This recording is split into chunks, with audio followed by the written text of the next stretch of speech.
For she said, my cakes that seem too small when I eat of them myself. Then the lady old woman said to herself that her cake seemed very small to be when she ate them herself. उसने कहा कि ये cake तो बहुत ही ज्यादा छोटी है, तो ये किसी को देने के लिए बड़ी लगती है मुझे, और जब मैं खाती हूँ तो ये तो बहुत कम हो जाती है. Are yet too large to give and she put them in the shelf. इसलिए उसने क्या करा, सारी शेल्फ में रख दी और किसी को भी नहीं दी. Then good Peter Saint grew angry. Peter Saint थे उन्हें गुस्सा आ गया. For he was hungry and faint. वो बहुत ही ज्यादा भूखे प्यासे थे. And surely such a woman was enough to provoke a saint. और एक ऐसी औरत जो कि उन्हें क्या कर रही थी, प्रोवोक कर रही थी, गुस्सा दिला रही थी, बार बार बना रही थी, बार बार रख रही थी.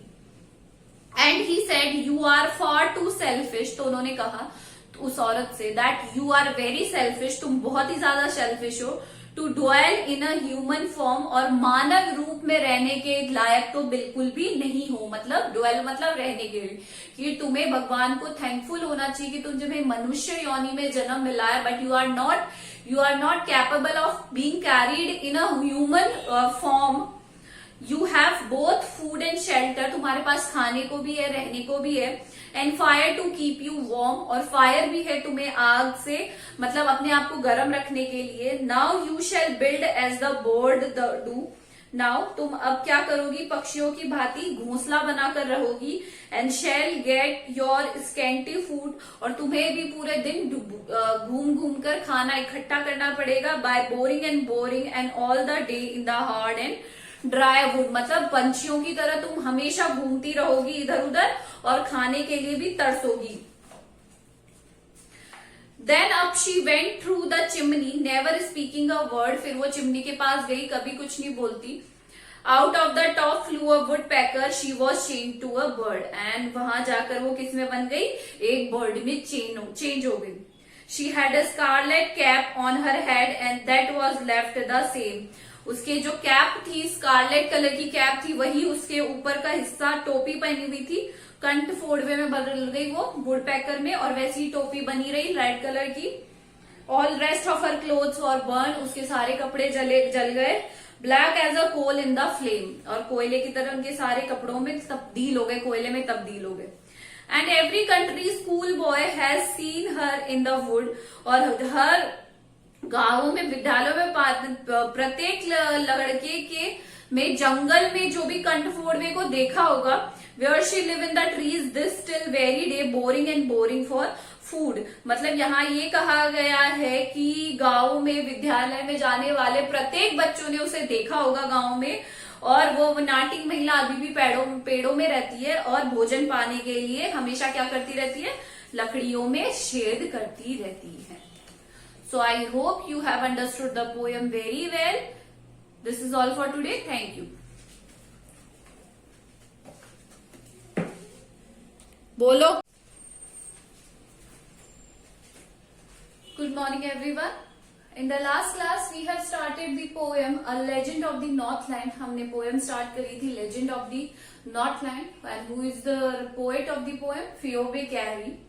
And this poem is related to a folk tale. एक पुरानी जो कथा होती है उससे रिलेटेड है, जिसमें ये कहा गया है कि एक औरत होती है, वो बहुत ही ज्यादा ग्रीडी होती है, और उसे सेंट पीटर उसकी ग्रेडीनेस के कारण क्या देते हैं, श्राप देते हैं या कोई पनिशमेंट देते हैं. तो we have done first 3 stanzas. Today we will start with 4th stanza, जहां पर वो अपनी टेल को क्या करना शुरू करते हैं, स्टार्ट करते हैं, अपनी स्टोरी को सुनाना स्टार्ट करते हैं. ये एक पोयम है that is converted into a tale, एक कहानी है that is converted into a poem. Once when the good Saint Peter, एक बार जब good Saint Peter was alive, lived in the world below, जब वो अलाइव थे, and walked about it preaching, और जब वो इस संसार में रहते थे और जाते थे, प्रीच करते थे, लोगों को क्या देते थे, उपदेश देते थे, प्रीच करते थे, उपदेश देते थे. Just had he did you know, और प्रीचिंग देते हुए लोगों को क्या करते थे, समझाते थे, उपदेश देते थे लाइफ के. He came to the door of a cottage. वो कहाँ गए, कॉटेज के डोर पर गए। एक कॉटेज था, कुटिया थी।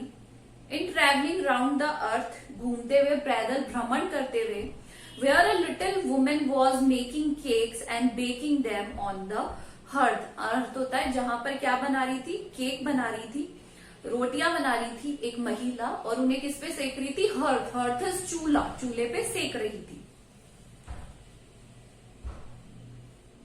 एंड बीइंग फेंट विथ फास्टिंग, और जब वो क्या हो गई, फेंट हो गई, और जब पहुंचे तो शाम हो गई थी बहुत ही ज्यादा। For the day was almost done, और व्रत रखने के कारण वह पूरे दिन भूखे रहे थे। He asked from her store of cakes to give him a single one. वो बहुत परेशान थे, पूरा दिन भ्रमण कर करके परेशान हो गए थे, भूखे थे, तो उन्होंने उससे कुछ रोटियां मांगी, जो कि तो कुछ नहीं, उसके जो स्टोर था वहां से उन्होंने एक रोटी उससे मांगी। She made a very little cake. उन्होंने थोड़े